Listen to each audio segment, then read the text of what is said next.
दोस्तों Bermuda triangle के बारे में कौन नहीं जानता। ये अटलांटिक ओशन में मौजूद मायामी, प्यूर्टो रिको और बरमूडा के बीच में घिरा हुआ है। लेकिन एक्चुअल तौर पर आज तक कोई नहीं जान पाया कि इसकी बाउंड्रीज आखिर कहां तक फैली हुई हैं। दोस्तों बरमूडा ट्रायंगल के ऊपर से कोई भी शिप या फिर एरोप्लेन गुजरता है तो वो वापस लौट कर नहीं आता। ये हमेशा से ही अपनी रहस्यमयी घटनाओं की वजह से लोगों के बीच पॉपुलर रहता है। और ये जानकर भी आपको काफी ज्यादा हैरानी होगी कि समुद्र की इस रहस्यमयी जगह पर 2019 के अंत तक यहाँ पर 2000 से भी ज्यादा शिप्स और 200 से भी ज्यादा एयरक्राफ्ट लापता हो चुके हैं। और इसी को ध्यान में रखते हुए बरमूडा ट्रायंगल के ऊपर से अब से किसी भी शिप या फिर किसी भी एयरक्राफ्ट के गुजरने पर बैन लग चुका है। हालांकि बहुत से लोग और वैज्ञानिक बरमूडा ट्रायंगल के बारे में अपनी बहुत सी अलग अलग राय रखते हैं, जिनमें कुछ लोग ये मानते हैं कि यहाँ पर एलियंस रहते हैं और वही इन घटनाओं को अंजाम देते हैं। और कुछ लोगों का ये भी मानना है कि यहाँ पर पहले कभी अटलांटिक का शहर बसा हुआ था। लेकिन इनमें से कितनी बातें सच्ची और झूठी हैं इसके बारे में अब तक कोई नहीं जानता। हालांकि कुछ वैज्ञानिक बरमूडा ट्रायंगल के रहस्य को सुलझाने का दावा भी कर चुके हैं, लेकिन पक्के और ठोस तौर पर अब तक कोई भी वैज्ञानिक बरमूडा ट्रायंगल को एक्सप्लेन नहीं कर पाया है। लेकिन एक ऐसा भी शख्स है जो कि बरमूडा ट्रायंगल से जिंदा बचकर आ चुका है। हालांकि अब तक बरमूडा ट्रायंगल की चपेट से कोई भी बच नहीं पाया है। तो आखिर वो कौन सा शख्स है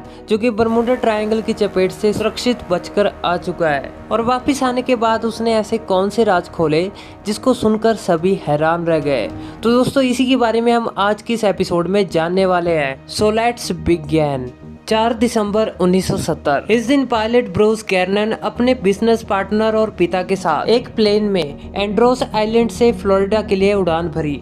हालांकि उस टाइम ये एरिया बरमूडा ट्रायंगल के अंदर नहीं आता था और ब्रूस की ये पहली उड़ान भी नहीं थी। ब्रूस पहले भी इस रूट से कई बार उड़ान भर चुके थे, लेकिन ब्रूस ये नहीं जानते थे कि इस बार की उड़ान उनकी काफी ज्यादा खतरनाक होने वाली है। तो जैसे ही उन्होंने अपने प्लेन से उड़ान भरी उसके बाद से ही उनके साथ कुछ अजीब होना शुरू हो गया। तकरीबन 1000 फीट की ऊंचाई पर पहुंचते ही ब्रूस को अपने सामने काले बादलों का एक छोटा सा झुंड दिखाई देने लगा। हालांकि बादलों का ये झुंड वैसे तो नॉर्मल तरीके से ही नजर आ रहा था, इसलिए ब्रूस इन बादलों से आसानी से बाहर निकल गए। हालांकि अब तक सब कुछ सही से चल रहा था और ब्रूस भी अपने प्लेन को नॉर्मल तरीके से आगे बढ़ा रहे थे। लेकिन कुछ ही टाइम बाद जैसे ही उनका प्लेन 11,500 फीट की ऊंचाई पर पहुंचा तो ब्रूस के सामने एक भयंकर सा काला बादल सामने आ गया। इस बार का ये बादल कई किलोमीटर तक फैला हुआ था, लेकिन ना चाहते हुए भी ब्रूस को अपना प्लेन इन काले बादलों के बीच से गुजारना पड़ा। जैसे ही ब्रूस का प्लेन इन बादलों के बीच में आ गया वैसे ही चारों तरफ उनके सामने अंधेरा छा चुका था। ब्रूस को कुछ भी समझ में नहीं आ रहा था कि यह बादल आखिर क्या चीज है, क्योंकि ये किसी भी नॉर्मल क्लाउड से काफी ज्यादा अलग नजर आ रहे थे। और उसके कुछ ही देर बाद उन्हें अपने प्लेन के आगे एक चमकती हुई लाइट नजर आई। ये लाइट किसी चमकती हुई बिजली की तरह नजर आ रही थी,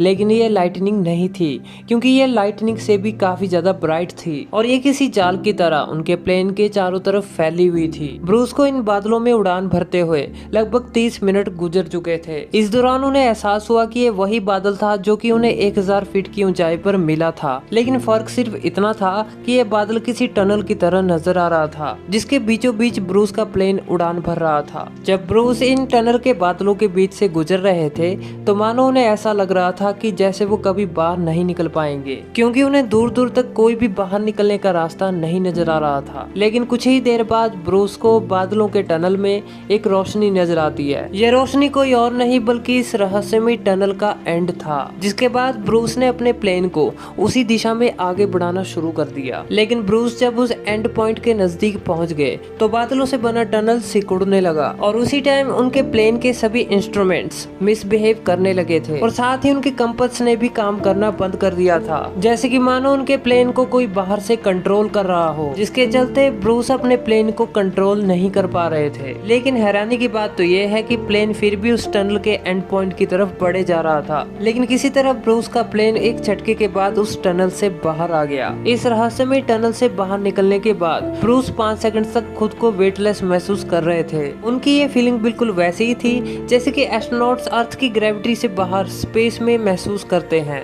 लेकिन उसके बाद सब कुछ अचानक से सही हो गया और साथ ही प्लेन के सभी इंस्ट्रूमेंट्स ने भी वर्क करना शुरू कर दिया था। इसलिए ब्रूस ने तुरंत ग्राउंड लेवल से कांटेक्ट करने की कोशिश की, क्योंकि पिछले आधे घंटे से ब्रूस को ये पता ही नहीं था कि उनका प्लेन आखिर कहां पर मौजूद है। लेकिन हैरानी की बात तो ये है कि जब ग्राउंड लेवल ने उनके प्लेन को रडार पर ट्रैक करने की कोशिश की तो वहाँ पर कोई भी प्लेन नजर नहीं आ रहा था। और उसके कुछ देर बाद ग्राउंड कंट्रोल ने वापस ब्रूस से कांटेक्ट किया और उन्हें बताया कि वे ऑलरेडी उनके एयर स्पेस से बाहर निकलकर मायामी के एयर स्पेस में पहुंच चुके हैं। पहले तो ब्रूस को लगा कि ग्राउंड कंट्रोल से किसी तरह की मिस्टेक हो चुकी है, लेकिन कुछ ही देर बाद ब्रूस ने जब अपने सामने मायामी के एयरपोर्ट को देखा तो वे काफी ज्यादा हैरान हो चुके थे, क्योंकि उन्होंने अपनी इस यात्रा में कुल 400 किलोमीटर का डिस्टेंस ट्रेवल करना था और इस डिस्टेंस को कंप्लीट करने में उन्हें तकरीबन 90 मिनट का टाइम लगना था। लेकिन उन्हें अभी उड़ान भरे सिर्फ 47 मिनट ही हुए थे और वो जिस प्लेन में ट्रेवल कर रहे थे उसकी स्पीड ही एक्चुअल तौर पर 290 किलोमीटर पर आवर थी। यानी कि इस प्लेन का 47 मिनट में 400 किलोमीटर की डिस्टेंस को ट्रेवल करना बिल्कुल इम्पॉसिबल था। तो हैरानी की बात तो ये है कि आखिर ऐसा हो कैसे सकता था। लेकिन जब ब्रूस ने मायामी के एयरपोर्ट पर लैंड किया तो उनकी पहली नजर अपने प्लेन के फ्यूल पर पड़ी। जब उन्होंने अपने प्लेन के फ्यूल को चेक किया तो उनके होश उड़ चुके थे,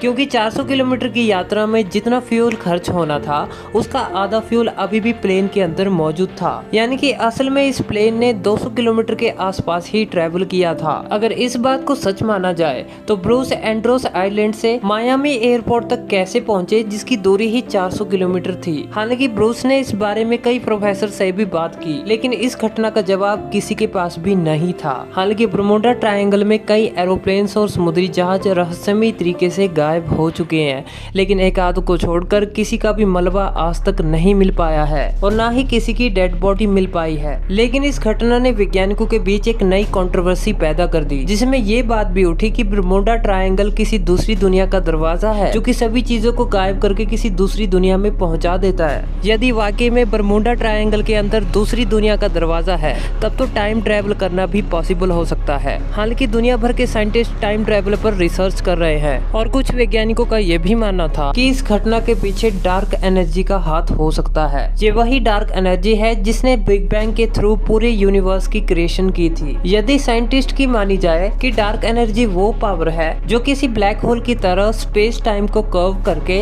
इस तरह की टनल को तैयार करती है जिसकी हेल्प से लाखों लाइट ईयर्स की दूरियां बेहद ही कम टाइम में ट्रेवल की जा सकती है। और ये भी हो सकता है कि ब्रूस गलती से इसी तरह की टनल में चले गए होंगे और उसे बाहर निकलने में भी कामयाब रहे, जिसकी वजह से उन्होंने 400 किलोमीटर की दूरी को सिर्फ 47 मिनट में ही ट्रेवल कर लिया। हालांकि डार्क एनर्जी अभी भी थ्योरीज में ही मौजूद है। अभी तक साइंटिस्ट डार्क एनर्जी को एक्चुअल तौर पर प्रूफ नहीं कर पाए हैं, लेकिन ये बात आज भी मिस्ट्री बनी हुई है कि ब्रूस ने 400 किलोमीटर की डिस्टेंस को मात्र 47 मिनट में कैसे ट्रेवल कर लिया, जो कि उनके प्लेन की स्पीड के अकॉर्डिंग ऐसा होना बिल्कुल इम्पॉसिबल था। लेकिन जिस तरह का हादसा ब्रूस के साथ उनके एयर ट्रेवल के दौरान हुआ उससे तो यही पता चलता है कि बरमूडा ट्रायंगल के अंदर ऐसा कोई ना कोई रहस्य तो छिपा है जो कि अब तक दुनिया के सामने नहीं आ पाया है। दोस्तों, उम्मीद करता हूँ आज का ये एपिसोड आपको पसंद आया होगा। अगर वीडियो अच्छा लगा तो इसे लाइक जरूर कीजिए और साथ ही सब्सक्राइब कीजिए आप हमारे नए चैनल साइंस टीवी इंडिया को। तो फिर मिलेंगे ऐसी इंटरेस्टिंग वीडियो के साथ, तब तक के लिए दोस्तों जय हिंद।